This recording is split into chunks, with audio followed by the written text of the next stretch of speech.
أرأست زينام صوم فلسطة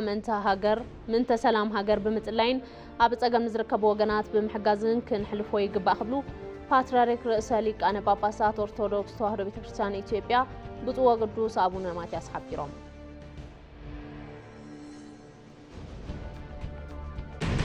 ኢትዮጵያውያን ባህሎም ታሪኾምን ሓበራዊ በመግባር ዘላቂ ሰላም ክፈጥሩ ከም ዝኽእሉ ኣይተሓጎስ ግደ ይገልጾም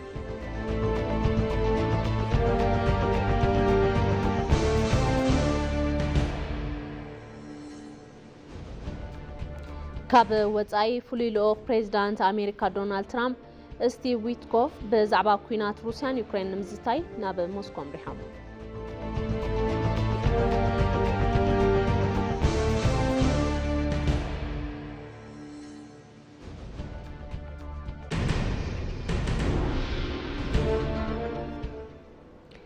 سلام دعنا عليكم يتمسيو خبركم تملكتنا كاب تي في مدب قنقات كرون على توم ارزينا كاب ساعه جميرون اباهم كبليو ارزينا انا مرحبا زريت بري حبيركم كصنيحي فلما حصرت زيناتات صوم فلسطة انت سلام هاجر بمصلاين ابصقم تركبو وغنات بمحجازن كنحلفو يغبا خبلو باتراريك رئيس ليقان باباسات أرثوذكس تواهد بتكريستيان إثيوبيا بصوة قدوس أبونا ماتياس حبيرهم بصوة قدوس أبونا ماتياس صوم فلسطة قدس دنجل مريم 2017 عام تملكيتهم ملختهم قاعد تحكم محلاليفهم هذا ملختهم دما نحنا ببوانو صوم كنصوم زدليل وانا مخنيات فقار سغانا بمجراح نغزابهر مزوزات نخنكون يلوم صوم حاتيات نعقتلو مسارحي بمخانو سونتنا نغبره حاتيات كاب زغلغلو مغبታት ريحنا بسخانه منفس نغزابهر نحسبنا حاتياتنا نحسبنا بنسهانا بون مقرابن نعون مزازن نصوم يلوم እግዚአብሔር ካብምስዋን ለዓሊ ምእዛዝ ስለዝፈቱ ብጾም ጸሎትን ንዕኡ ክንእዛዝ ይግባ እግዚአብሔር ኣብ ማህፀን ቅድስት ድንግል ማርያም ከሓድር ዝኻለ ከም ዝበልካዮ ይኹነ ሌላ ምእዙነታ ኣብ ዝገለጸትሉ እዋን ኢሎም ንሕናውን ከም ዝበልካና ይኹነልና እናበልና ከም ማርያም ምእዙዛት ክንከውን ይግባ ክብሉ ገንዚቦም ሎሚ ኣብ ዓለምና ዘሎ ቁልውላው ንእግዚአብሔር ዘይምእዛዝ ዘምጽኦ ጣጣ ከም ዝኾነ ማንም ኣይስሕቶን ምእዙዝነት እንተዝህሉ ወድሰብ نسب زدحن انبر نسب زغتل مسارحي اي مفرين كبلو بصونتهم اب ملختهم غليصوم بمنصر زي ابز اوان نخلهم دق سبات نمحلالفو ملختي بفقر انت خوينو نشتيون يا اخلنا ايو زلنا بحبار بمتقام بفقرم بسلام ننبر زبل يخبلو واصنوت يبام ابس بايصوم مريم سلا سلام هاجرن دحنነት ህዝብን بمصلاي بستفلاليو مخنياتات ኣብ ጸገም ዝርከቡ ወገናት ብምሕጋዝ ክንሕልፎ ይግባ ክብሉ ምግዛቦም እታ ቤተ ክርስቲያን ፋና ዲጂታል ዝላኸለቶ ሓበሬታ የመላኽት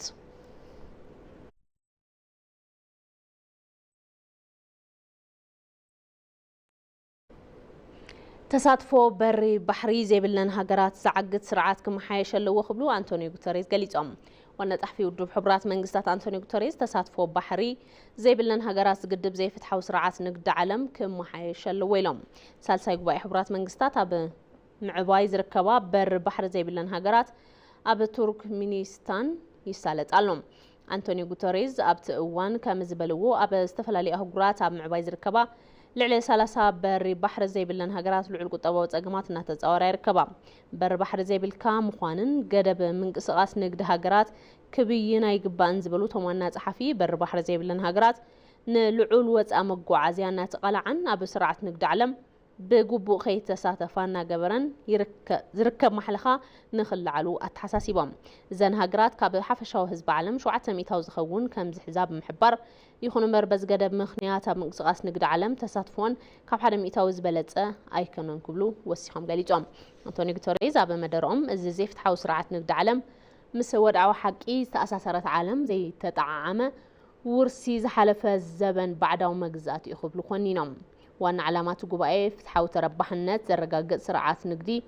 كتكبرن بر بحري اب زي بلن هاجرات ناي ملمع عدلات زلو غدب ملعالن كم زخونه بريهم بمنستر مغعزان لوجستكسن دكتور علوم سمي استمرحلو اثيوبياو نبت غباي ناتساتفيوم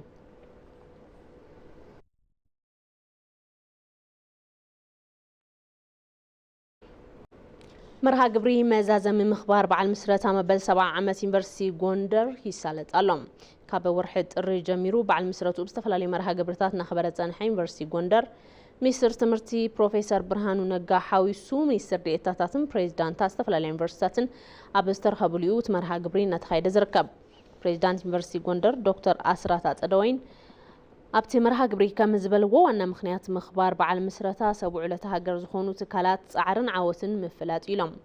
እቲ ትካል ዕውትን ክኸውን ዕዙዝ ኣስተዋጽኦ ንዘበርከቱ ትካላት ውሽጢ ሃገርን ወፃእን ምስጋኖም ኣቕሪቦም እቲ ዩኒቨርሲቲ ዝሃነጾም ህንጻታት ንግርማዊ ቀዳማዊ ሃይለስላሴ ሓዊሱ ዝተፈላለዩ ነበር ኣመራርሓታት ላዕለዎት ሓኻይምን ስያመ ተዋሂብዎ እዩ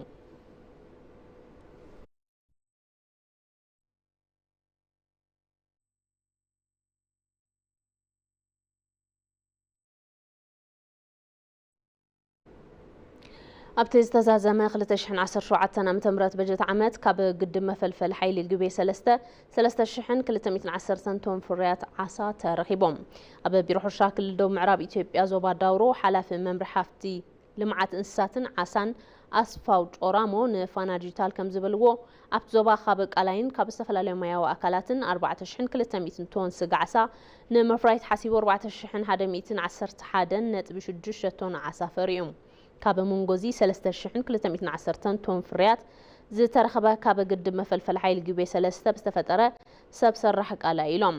ኣብቲ ቃላይ 160 መናሰይ ካብ ዝተፈላለዩ ማሕበራት ተወዲቦም ዓሳ ምፍራይ ዝተዋፈሩ ከም ዝኾኑ ተዛሪቦም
ማድ ዜናهما በመከታተል ትርገቡ ሕዝ ድማ በዝርዝር ናብንሪኦም ጉዳያት ክንሐልፍ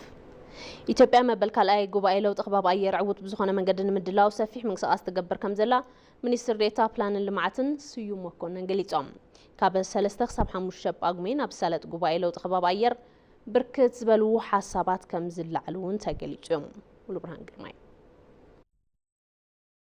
طبعا أير أفريقيان ببرك عالم لخيان زعم لو تنبرت أير زعنتو مفتار زخلو أفريقيا ومفتح حسابات زرعلو المدرك كم زخنا مينستر بلانن لمعتن غاليزو مينستر ديتا بلانن لمعتن زخونو سيم مكنن أب قداي زاديبهم لمعلت غازيت أو مجلس زابون تخونة تجوباي كاب 3 باقمة كساب 5 باقمة كم سالتن إثيوبيا قداي زي سفح مدلاو إننا جبرت كم تركب غاليزو ميوم إثيوبيا ሁለተኛውን የአፍሪካ አየር ንብረት ጉባኤ ለማዘጋጀት ሰፊ ዝግጅቶችን እያደረገች ትገኛለች ይሄ ሁለተኛው የአፍሪካ አየር ንብረት ጉባኤ የሚካሄደው ኢትዮጵያ መበል ካልኣይ ጉባኤ ለውጥ ኩነታት አየር ንምድላው ሰፊሕ ምድላው እናገበረት ትርከብ ካብ 3 ጳጉሜን ክሳብ 5 ዝሳለጥ እውን እዩ እቲ ጉባኤ ዕውት ብዝኾነ መንገዲ ንምስላጥ ሰፊሕ ምድላው እናገበረት ትርከብ ኢትዮጵያ ኢሉውን አህጉር አፍሪካ ኣብ ጉዳይ ለውጥ ከባቢ አየር እጃም መሪሕነቶም ዘርኢሉ ጉባኤ እዩ ኣብ ጉዕዞ ለውጥ ንብረት አየር አፍሪካውያን ዝወሃቦም ቦታን ረብሓን ዝረኽብሉ ዕድል ንምፍጣር ተሓሲቡ እናተሰርሐ እዩ ዘሎ أساس سالت قبائي فتح أفريقيا مفلاتن ببرك أفريقيا حدش تعقمتات فاينانس نخمز وعم مقبار تأمة تغيرو زيزت مخانو تحبرو توم مينيستر ديتا عوت نخونا مقبارون سفحت مدلوات إنات سالت وكم زلو غاليزوم يوم እንግዲህ እነዚህን ጉባኤዎች ወይም ውጤቶችን በተሳካ መንገድ ለመከወን ሰፋፊ ቅድመ ዝግጅት ስራዎች እየተሰሩ ይገኛሉ እዞም ጉባኤታት ዕውት ብዝኾነ መንገዲ ንምስላት ሰፊሕ ዝኾኑ ቅድመ ምድላዋት እናተሰርሑ እዮም እዚ ጉባኤ ምስ ሕብረት አፍሪካ ተሓባቢርና እነዳልዎ ጉባኤ ከም ምዃኑ መጠን 7 ዝኾኑ ኮሚቴታት ተወዲቦም እናመርሕዎ እዮም ዝርከቡ ቤት ጽሕፈት ቀዳማይ ሚኒስትር ዝመርሖ ኮሚቴ ኣሎም እዚ ብብርኪ ሃገር እዩ ማለት እዩ እቲ ጉባኤ ኣፍሪካዊ መፍትሕታት ኣብ ምፍላጥን ብብርኪ ኣፍሪካ ሓደሽቲ ዓቕምታት ፋይናንስ ንክፍጠሩን ጠመተ ገይሩ ዝሳለጥ እዩ ኢትዮጵያ ትስዕቦም ስጉምታት ዘመላኽቱ ኤግዚቢሽናት ከም ዝዳለዉ ዝሓበሩ እቶም ሚኒስተር ዴኤታ ካብ 20 ክሳብ 25 ሺሕ ዝኾኑ ተሳተፍቲ ኣብቲ ዝሳለጥ ጉባኤ ከም ዝሳተፉ ኣረዲኦም እዮም ኤግዚቢሽኖች አሉ ኤግዚቢሽኖች በተለይ ኢትዮጵያ እየወሰደቻቸው ያለችውን ተጨባጭ እርምጃዎች የሚያሳዩ ኤግዚቢሽናት አለው በፍላይ ኢትዮጵያ እናወሰደቶም ዘለው ስጉምትታት ዘርዩ በመንጽር ኢነርጂ ቴክኖሎጂ አብዘፈር መጓዓዝያ እትገብሮ ምንቅስቃሳት ዘርኢ ኤግዚቢሽናት አሎም ካብዚ ብተወሳኺ ኣብ ሕርሻን ቀጻልነት ዘለዎ ልምዓትን እትሰርሖ ስራሕቲ ዘርእዩ ዝኸውን ብርክት ዝበሉ ተሳተፍቲ ማለት እውን ካብ 20 ክሳብ 25 ሺሕ ዝኾኑ ተሳተፍቲ ክህልው እዮም ምዝገባ እናተሳለጠ እዩ ዘሎም ብመሰረት ምዝገባ ኦንላይን እውን ብርክት ዝበሉ ተሳተፍቲ እናተመዝገቡ እዮም ኢትዮጵያ ነዚ ጉባኤ ብምድለዋ ትረኽቦ ረብሓ ብዝምልከት ነቶም ሚኒስተር ዴኤታ ካብ ጋዜጠኛታት ሕቶ ዝቀረበሎም እንትኾን እቶም ሚኒስተር ዴኤታ እውን ከም ዝስዕብ ገሊጾም እዮም የሚሰጠን አንዱ አድቫንቴጅ ምንድነው እነዚህ በክላይሜት ውስጥ እየተወኑ ያሉ አካላት የኢትዮጵያን የክላይሜት ኢኒሺዬቲቭዎች በተጨባጭ ባይናቸው ለማየት የሚያስችል እድል ይሰጣቸዋል ማለት እቲ ዝህበና ረብሓንታ እዩ እቶም ኣብ ለውጥ ከባቢ ኣየር እጃሞም እናወፈዩ ዘለው ሃገራት ጭቡጥ ብዝኾነ ኣገባብ ኢትዮጵያ እናሰርሐቶ ዘላ ሰፊሕ ስራሕቲ በይኖም ንኽሪኡ ይገብሮም እዮም ካብዚ ብተወሳኺ ኢትዮጵያ ኣብ ሓምለዋይ ኣሰር እትገብሮ ምንቅስቃስ ማለት እውን ኣብ ቁፅሪ ዝለዓል ቅርታ ንኸረጋግፁ ዕድል ይህቦም እዮም እቲ ዝሳለጥ ጉባኤ መፍትሕታት ለውጢ ከባቢ ኣየር ዓለም ምቅልጣፍን ሓምለዋይ ልምዓት ኣፍሪካ ብገንዘብ ምሕጋዝ ብዝብል መሪ ሓሳብ ከም ዝሳለጥ ካብቲ ሚኒስተር ቤት ዕዮ ዝረኸብናዮ ሓበሬታ የመላኽት ኢትዮጵያውያን ባህሎምን ታሪኾምን ሓበራዊ ብምግባር ዘላቕ ሰላም ክፈጥሩ ከም ዝኽእሉ ኣይተሓጎስ ግደይ ገሊጾም ሓላፊ ርክብ ህዝቢ ማሕበር ሰላም ተጋሩ ዝኾኑ ኣይተሓጎስ ግደይ ዕጡቃት ሓይልታት ሓዊሱ ኩል ማሕበረሰብ ኣብቲ ሃገራዊ ዘተ ኣስተዋጽኦ እንተገይሩ እቲ ዘተ ዕውት ከም ዝኸውን ኣረድዮም ኣይተሓጎስ ግደይ ነዝበሉ ምስ ኢቲቪ ትግርኛ መደብ ውራይና ብዝነበሮም ጻኒሕት እዮም ጎሳይ ገብረ ኪዳን ኣዘራሪቦም ኣሎ ጌታቸው ኣለሙ ኣብ ዝተፈላለዩ ከባቢታት ኢትዮጵያ ዘጋጥሙ ጎንፅታት በዳህቲ እኳ እንትኾኑ ነቶም ጸገማት ብዘተ ንምፍታሕ ጻዕርታት ይግበሩ ምህላዎም ዝዝከር እዩ ነዚ ድማ ኮሚሽን ሃገራዊ ምክክር ብምጥያሽ ናብ ስራሕ ካብ ዝኣቱ ዓመታት ኣቁፂሩ እዩ ዘላቂ ሰላም ኢትዮጵያን ሓድነት ዜጋታትን ከጠናኽር እዩ ተባሂሉ ልዑል ተስፋ ዝተገበረሉ ኮሚሽን ሃገራዊ ምክክር ዝተፈላለዩ ስራሕቲ ቅድመ ምድላዋት እናወገነ ይርከብ ምክክር ማለት ዜጋታት ከረዳድእዎም ኣብ ዘይኽእሉ ዛዕባታት ዘትዮም ናብ ሓባር ምምጻእ ማለት ምዃኑ ምስ ጣብያና ኢቲቪ ትግርኛ መደብ ውራይና ጻንሒት ገበሩ ሓላፊ ርክብ ህዝቢ ማሕበር ሰላም ተጋሩ ኣይተ ሓጎስ ግደይ ይገልጹ ምክክር ማለት ዜጋታት ንሓደ ሃገር ማሕበረሰብ ኣብ ዝተፈላለዩ መደባት ብዝተፈላለዩ መንገድታት ብዝተፈላለዩ መለክዕታት ከረዳድእዎም ዘይኽእሉ ነገራት ናይ ሓባር መረዳድእ ምፍጣር ማለት እዩ ኩሉ ማሕበረሰብ ዝስማዕምዓሉ ኩሉ ዜጋ ዝስማዕምዓሉ ንኩሉ ማሕበረሰብ ዝጠቅም ሓደ ዘረዳድእ ኣጀንዳ ሒዝኻ ምምጻእ ማለት እዩ ምክክር ማለት ንዝተፈላለዩ ጸገማት ናይ መፍትሒ መሳርሒ ተገይሩ እውን ይውሰድ እዩ ብካልኦት ሃገራት ደመሳሳሊ ብናህና ከም ሃገር ከም ኢትዮጵያ እውን እሱ እዩ ክኾን ዝኽእል እቲ ኮሚሽን ኣብ ክልል ትግራይ ብሰንኪ ዝነበረ ጸገም ጸጥታን ዘይምርጋእን ዛጊድ ኣጀንዳ ዘይኣከበ እንትኸውን ኣብ ቀረባ ኣጀንዳታቱ ክእክብ እዩ ዝብል ተስፋ ከም ዘለዎም ኣይተሓጎስ ይሕብሩ ኣብ ትግራይ ብዝተፈላለዩ መንገድታት እስካብ ሕዚ ኣይተጀመረን እሱ ለይተጀመረሉ ምኽንያት ያው ምስቲ ፖስትዋር ተታሒዙ ኣብቲ ክልል ዝነበረ ለይምርጋዕ ነገራት እዩ ዝምልከቶም ኣካላት ኮሚሽነራት ዓበይቲ ዓዲ ብዝተፈላለዩ መንገዲ ምስቲ ግዝያዊ ምምሕዳር ርክብ እናገበሩ ጸኒሖም እዮም ኣብ ስምምዕነት ተወፂሑ ኣብ ቀጻሊ ሰሙናት ብዘለና ኢንፎርሜሽን ኣብ ትግራይ ምክክር ኮሚሽን ክግበር ይዝብል እምነት ኣለና ውጽኢት እቲ ምክክር ኣብ ዘላቂ ሰላምን ልምዓትን ዝሃገር ልዑል ተስፋ ከም ዝህልዎ ዝገልጹ ኣይተሓጎስ ኩሉ ንኽሳተፍ ይጽውዑ ኣብ ሓደ ሃገር ንቐጻሊ ኩላህና ተስማዕሚዕና ዘቕረብናዮ ዝወፅእ ሓደ ኣጀንዳ ዶክሜንት እዩ እዚ ዶክሜንት እዚ ኣብ ናይ ሃገር ፖሊሲ ቀያሪ ክኾን ይኽእል እዩ ኣብ ናይ ሃገር ታሪካዊ ዝኾነ ናይ ፖሊሲ ለውጥ ከምጽእ ዝኽእል ዶክሜንት ክኾን ይኽእል እዩ ኣብ ናይ ተቋማት ለውጥ ዝነምጸሉ ዶክሜንት ክኾን ይኽእል እዩ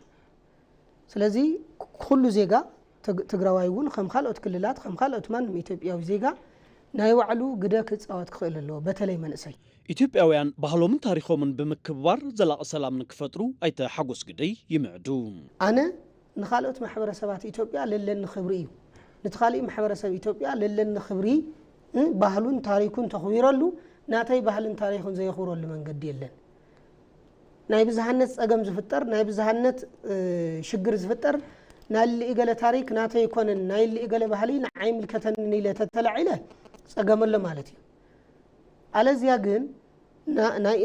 ናይ ኢገለ ማሕበረሰብ ታሪክ ናተይ እዩ ኣነስ ካብ ዘይበደለኒ ናተይ እዩ ለኣሚነሉ ተተቐቢለዮ ብዝሃነት ለይቕጽለሉ ምኽንያት የለይ ብስሩቡ ንሕና ከም ኢትዮጵያ መማረጽ የብልናንኩም ሓቢርና ካብ ምቕጻል ወጻኢ ኣፈላላይና ኣጽቢብና ሓቢርና ካብ ምቕጻል ወጻኢ ካልእ ምንም መማረጽ የብልናን ዕጡቓት ሓይልታት ሓዊሱ ኩሉ ማሕበረሰብ ኣብቲ ዘታ ኣስተዋጽኦ ክገብር ኣለዎ ዝበሉ ኣይተ ሓጎስ ግደይ እቲ ኮሚሽን ዘዳለወ ዕድል ብምጥቃም ተሳተፍቲ ትምኽክር ንክኾኑ ገሊጾም ውፅኢት ከምፅእ ተኾይኑ ናይ ኩሉ ማሕበረሰብ ተስተዋጽኦ የድሊ እዩ ዋላ ሓደ ሰብሲ ዋላ ዞም ሕዚ ተዓጠቕቲ ኢና ዝብሉ ፈቐዶ ጫካ ለለዉ ስታቶም ምን ይምልከቶም እዩ ማለት ዕጥቂ ሒዝካ ምቅላስ ካልእ እዩ ኣብ ሃገራዊ ቀጻሊ ውፅኢት ንሃገር ቀጻሊ ውፅኢት መጽኢኻ ምርዳእ ዲስከስ ምግባር ካልእ እዩ ምክንያቱ ንቃለሲና ዕጥቂ ቃልሲ ዝገብርዎ ለለዉ ኣጀንዳኦም ልሕሸ ዲሞክራሲ ንፈጥር ኢና ኢሎም ንቃለሱ ኣለዉ መስለኒ እንድሕር ከምኡ ኢሎም ንቃለሱ ኮይኖም ሕዚ እኮ እዚ ልሕሸ ዲሞክራሲ ከምፅእ ይኽእል እዩ ምርድዳእ ይድሊ እዩ ስለዚ ናይ ኩሉ ማሕበረሰብ ኣስተዋጽኦ ስለ ዝኾነ ኩሉ ይሳተፈሉ ኩሉ ናይ ባዕሉ እጃም ተዝገብር ውፅኢት ከምፅእ ዝብል ሩይተለን ዛጊድ መዛተይቲ ኣጀንዳታት ኣብ ዝእከብሎም ከባብታት ዘጋጥሙ ጸገማትን ዘጸንሑ ኣፈላላያትን ብዝርርብ ተፈቲሖም ኢትዮጵያ ሰላም ንክትኸውን ተስፋ ኩሎም ኢትዮጵያውያን እዩ ኣብ ዝተፈላለዩ ክፋላት ዝሃገር በብዋኑ ዘጋጥሙ ጎንፅታት ምፍታሕ ዝተፈላለዩ ጻዕርታት ዝግበሩ እንትኸውን ግደ ትካላት ሃይማኖት ድማ ዝለዓለ እዩ ጉባኤ ትካላት ሃይማኖት ኢትዮጵያ ዘሰናድኦ ራብዓይ ሃገር ለኸ ጉባኤ ሰላም ሃይማኖታት ንሰላም ሓድነትን ሕብረትን ብዝመሪ ሓሳብ ከተማ ሃረሪ ብዝተፈላለዩ ምድላዋት ተሳሊጡሎም ኣብርሃም ሰላም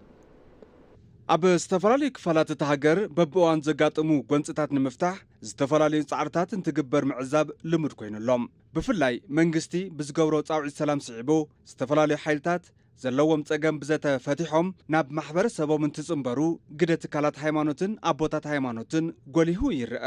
ብዛዕባ ሰላም ምዝራብ ጥራሕ ዘይኮነስ ብተግባር ክንሰርሕ ኣለና ክብሉ ኣብ ቤተ ክርስቲያን ኦርቶዶክስ ተዋህዶ ኢትዮጵያ ሓላፊ ስብከት ወንጌል ገነተ ኢየሱስ ወገነተ ማርያም መጋቢ ሐዲስ ንጉስ ዓለሙ ይዛረቡ ስለ ሰላም በማውራት ሰላም አይመጣም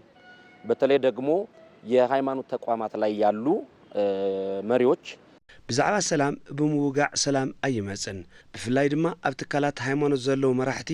መምሃራን ቤተ ክርስቲያን ዘመሓድሩ ኣብ እስልምና ይኹን ኣብ ካልኦት ትካላት እምነት እውን ዘለዉ ምሁራን ቀዳማይ ምልክት መግለጺ ኣባልነት ሰላም ምዃኑ ይርድአኒ ነዚ ሰላም ንምቕባልን ሰላም ንምእዋጅን ቀዳማይ ተበግሶ ይሓትት እዩ ትካላት ሃይማኖት ደው ዝበላሉ ተልእኾን ብዘይ ምስልቻው ንሰላም ድለይዋ ስለ ዝብል ምድላይ ኣገዳሲ እዩ ተዘይደሊናያ ነታ ሰላም ክትረኽባ ኣይንኽእልን ስለ ዝሰማዕናያ ጥራሕ ብዛዕባ ስለ ዘውረና ጥራሕ ስለ ዘዘንተናላ ጥራሕ ሰላም ክትረክብ ኣይንኽእልን ኣብዚ እዋን ኢትዮጵያ ብመንጽር ዘላቶ ወድዓዊ ሓቂ በርባዕቲኡ ሸነኽ ዝድለ ሰላም ንኽመጽእ ኣብ ትካላት ሃይማኖት ዘለዉ ሰባት ንሰላም ምድላይ ከምኡን ምትግባር ኣቐዲምካ ናብ በዓልኻ ቀጺል ድማ ንዘገልግሎም ማሕበረሰብ ወይ ድማ ሰዓብቲ እምነት ሰላም ኣብ ውሽጦም ንኽሰርጽ ምግባር እዩ እዚ እንተተገይሩ እንደልዮ ሰላም ንኽመጽእ ተስፋ ንገብር ኢለ ይኣምን ሓላፊ ቤት ጽሕፈት ላዕለዋይ ቤት ምኽሪ ጉዳያት እስልምና ኢትዮጵያ ኡስታዝ አቡበከር አሕመድ ብግዶም ኣብ ኩሎም አንፈታት ዝለዓሉ ጎንፅታት ይኾነ ኢልካ ጠጠው ክብል ምግባር እጃም አቦታት ሃይማኖት ምዃኑ ይገልጹ። ትናንት በመቶ ሺዎች በሚሊዮኖች የሚቆጠሩ ሰዎች በዚህ ሰበብ ትማሊ በአማይት አሽሓትን በሚሊዮናትን ዝቆጠሩ ሰባት ብሰንክዚ እንትሞቱ እንትመዛበሉ ካቦቶም እንትለቁ መንበሪኦም እንትዓኑ እንዳረአናዮም ዝጻንሐና ከይድታት ደጊሞም ንኽመጹ ንምንታይ ንፈቅድ ኣብ ኩሉ አንፈት ዘለዉ ሰባት ብሓደ ይኹን ብኻልእ ወገን ናይ ሓዲዩ እምነት ኣካል እዮም እዞም ኣብቲ ኸይዲ ዘለዉ ሰባት እሞ ንምንታይ ኢና ደቅና ምእካብ ንደቅና ግደፉ ኢልና ደው ምባል ዘይከኣልናዮ ኣብ ኩሎም አንፈታት ዝለዓሉ ጸገማት ኣይፋሎን ኢልካ ደው ምባል ኣቦታት ሃይማኖት ኣብ ቅድመ መንግስቲ እውን ኣይግባእን ምባል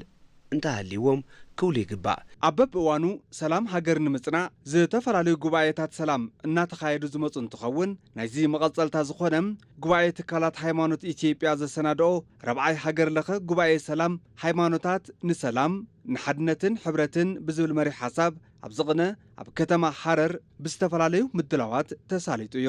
ሚኒስትር ዴኤታ ሰላም ከይረዲን ተዘራ ኣብቲ እዋን ከም ዝበልዎ ትካላት ሃይማኖት ኣብ ዝሓለፉ ዓመታት ሰላም ሃገር ንምጽናዕ ብዙሓት ስራሕቲ ምውጋኑ ገሊጾም እዮም ኣቦታት ሃይማኖት ኣባ ገዳታትን ዓበይቲ ዓድን ብዛዕባ ምፍቕቃር ማሕበረሰብ ብዛዕባ ሰላም ምስ ህዝብን መንግስትን ብሓባር ዝውግኖም ተግባራት ንዕቤትን ሕብረትን ልዑል ግደ ከም ዘለዎም ተዛሪቦም እዚ ተግባር ብዝበለጸ ክቕጽል ብምግባር ንሓድነት ሃገር ብሓባር ጽቡቕ ውፅኢት ክነምጽእ ኣለና እውን ኢሎም እቲ ጉባኤ ትማሊ ዝተዛዘመ እንትኸውን ሰላም ኣብቲ ሃገር ብዘላቕነት ጸኒዑ ንክቕጽልን ህዝቢ በዓል ዋና ሰላም ኮይኑ ንክሰርሕን ኣቦታት ሃይማኖትን ምእመናንን ብዝበለጸ ንክሰርሑ ዝሕግዝ ከም ዝኾነ ተሓቢሩሎም ብኻልእ ወገን ጾመ ፍልሰታ ስለ ሰላም ሃገር ብምጽላይን ኣብ ጸገም ዝርከቡ ወገናት ብምሕጋዝን ክነሕልፎ ይግባእ ክብሉ ፓትርያርክ ርእሰ ሊቃነ ጳጳሳት ኦርቶዶክስ ተዋህዶ ቤተ ክርስቲያን ኢትዮጵያ ብፁዕ ወቅዱስ አቡነ ማትያስ አፍሊጦም ብፁዕ ወቅዱስ አቡነ ማትያስ ጾመ ፍልሰታ ቅድስት ድንግል ማርያም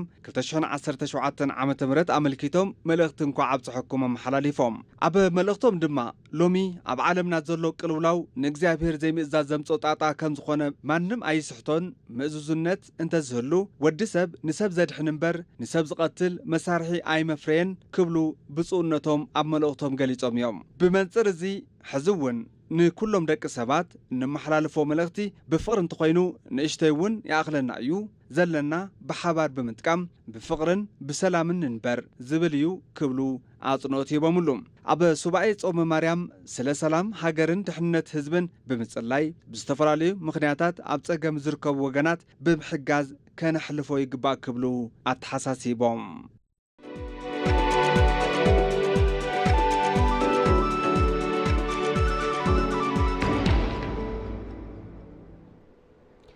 ኣብ ዝተዛዘመ በጀት ዓመት ንኣፍሬት ኢንተርፕራይዛት ልዕሊ 18 ቢልዮን ብር መካየዲ ስራሕን ልቓሕ መፍረይ መሳርሕን ተኸፋፊሉ ምክትል ዋና ዳይሬክተር ኢንተርፕራይዝ ልምዓት ኢትዮጵያ ኣይተ ጳውሎስ በርጋ ንፋና ዲጂታል ከም ዝገለጽዎ ኢንተርፕራይዛት ምስ ልቓሕን መሳርሒ ቦታን ተተሓሒዙ ዘልዕልዎም ሕቶታት ንምፍታሕ እናተሰርሐ ይርከብ ኢሎም ብፍላይ ስርዓት ኣሰራርሓት ዓውድን ምምሕያሽ ዓቕሚ ምፍራይ ንምዕባይን ጽሬት ዘለዎ ፍርያት ንምፍራይን ብቆራጽነት እናተሰርሐ ይርከብ ኢሎም نزفر مفري فولي تخرات كم ذهبوا تزاربوا تم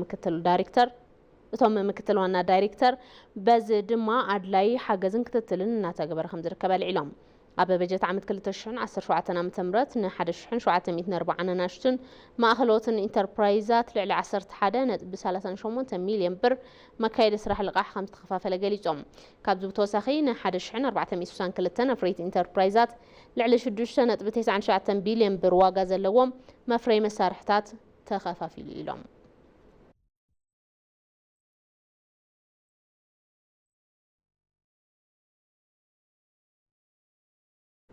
زين أوتايم فولي لوخ بريزيدانت أمريكا دونالد ترامب ستيف ويتكوف بزعبا كينات روسيا يوكرين مزتاي ناب موسكو أتيوم اتوم فولي لوخ هاب معرفو نفرتي موسكو فونكوفو انت بزحو وانا فتام السراح قادتا انفستمنت روسيا كيريل ديمتريف عقباب لاغيرهم لهم ويتكوف هابزان حيتهم كينات روسيا يوكرين ناب سلاماو فتاح نممزا زعل مزاتا ككايدو تثبيت يقبر وهاب قال كريملين ديمتري بيسكوف نفولي الأخ دونالد ترامب ستيف ويتكوف مس بريزيدانت فلاديمير بوتين قد نقص كزاتو يخم زغلو حبريتا مهابوم تاب ارتي ارديوم امباسادر امريكا اب نيتو ماتيو ويتكر عدات نايت فولي الأخ كينات روسيا يوكرين نمقراز كم زخل زلوم تسفا قليصوم بريزيدانت ترامب روسيا يوكرين نابسممعنا همصا سعرنا كايدون تخون كلتين هاجرات بستخايد اسممعنا بسالساي زور دردر اب اسطنبول بستخايد زتا قدتهم بريزيدانت لعل كم زنبره زكاريوم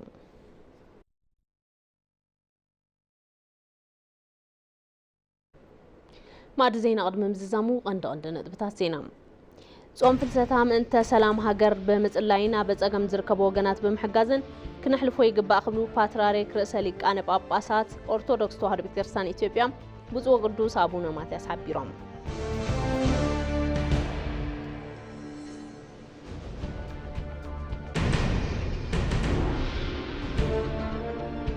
ኢትዮጵያውያን ባህሎምን ታሪኾምን ሓበራዊ ብምግባር ዘላቕ ሰላም ክፈጥሩ ከም ዝኽእሉ ኣይተሓወስ ግደ ገሊጾም